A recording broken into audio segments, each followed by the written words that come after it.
अस्सलाम वालेकुम। आज हम बनाएंगे मटन कौरमा, जो कि शाही कौरमा होता है। ये मेरे पास एक पाव दही है। ये 1 किलो 200 ग्राम मटन है। इसको मैंने पहले धो लिया। धो के फिर इसको दही में डाल देते हैं और साथ ही मिसाले भी डाल देते हैं।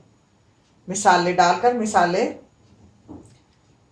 रेड चिली पाउडर अपने टेस्ट के हिसाब से ले लें। मैंने टेबल स्पून भर के ले लिया। नमक टेस्ट के हिसाब से, हल्दी ½ टी स्पून, जीरा पाउडर टेबल स्पून और धनिया पाउडर 2 टेबल स्पून।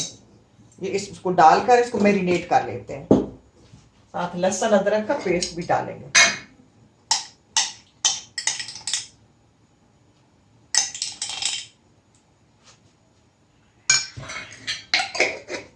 इसको मैरिनेट करते हैं।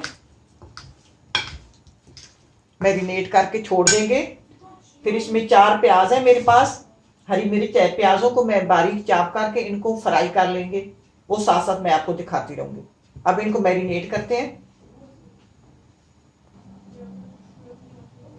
अब इसको छोड़ देते हैं, साइड पे कर दें तक। प्याज काटते हैं, चाप करते हैं, फिर टाइम हो जाएगा, फिर तैयारी करते हैं। अभी मैं प्याजों को काट के फ्राई कर लेते हैं। प्याजों को मैंने काट लिया है। अब इनको फ्राई करते हैं। तेल गरम हो गया, मैंने ऊपर रखो, प्याज डालते हैं। अच्छा, मैं आपको एक बात बताती चलूँ।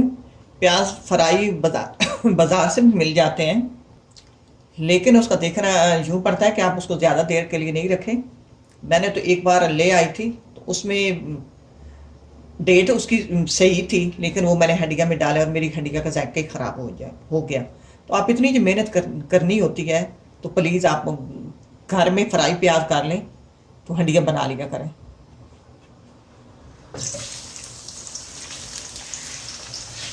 अब इनको फ्राई कर लेते हैं।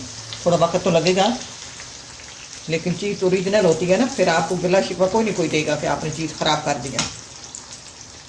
जो है वो ब्राउन हो गए हैं, ज़्यादा जलाने नहीं है। चूल्हा मैंने बंद कर दिया। अब इनको निकाल लेते हैं। निकालने के बाद भी ये ब्लैक की तरफ चले जाते हैं।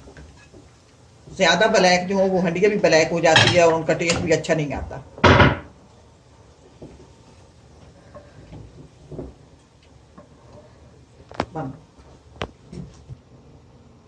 अब मैंने ऊपर कुकर रख दिया। अब इसमें डालेंगे देसी घी। देसी घी में बनाएंगे।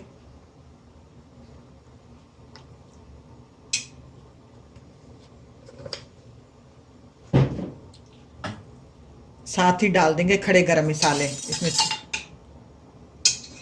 खड़े गरम मसाला है, इसमें 3-4 बड़ी छोटी इलायची भी है। और साथ ही डालेंगे ये अपना मटन मैरिनेट किया हुआ।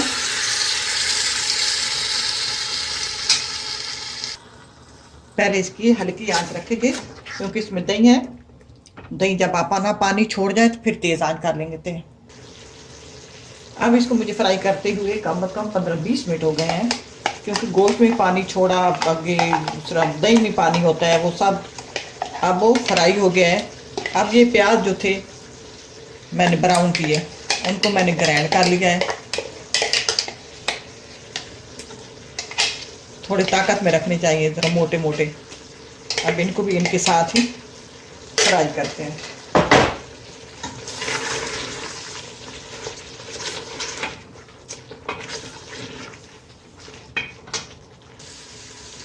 अब ये मसाला फ्राई हो गया। मैं आधा घंटा लग गया फ्राई करने में। अब पानी डालते हैं कि ये मेरे पास बकरे का गोश्त है और गोश्त था फ्रीज हुआ। ताज़ा तो हो तो देर की नहीं लगती, लेकिन फ्रीज हुआ तो इसको टाइम ज़्यादा लगाना है। कम अज़ कम मैं इसको कुकर में 30 मिनट के लिए पकाऊंगी। या जब तक पकाऊंगी, कब तक, जब तक हमारा गल नहीं जाता गोश्त।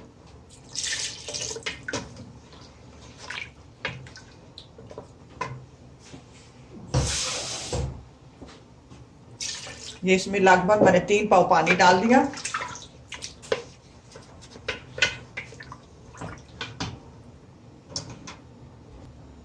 आप इसको 20-25 मिनट गला सकते हैं। ये गोश्त पे डिपेंड करता है, गोश्त कैसा है, जल्दी गल जाने वाला है, देर से गलने वाला है। कौरमा हमारा तैयार हो गया। आप गरम मसाला डालेंगे। गरम मसाला, शाही गरम मसाला मेरे पास है पीसा हुआ, इसमें जायफल जवतरी और सब जो चीज़ें हैं शाही गरम मसाले वाली वही हैं। अब गरम मसाला डाल के इसको बंद कर देते हैं। ये तैयार है, गोश्त हमारा गल चुका है।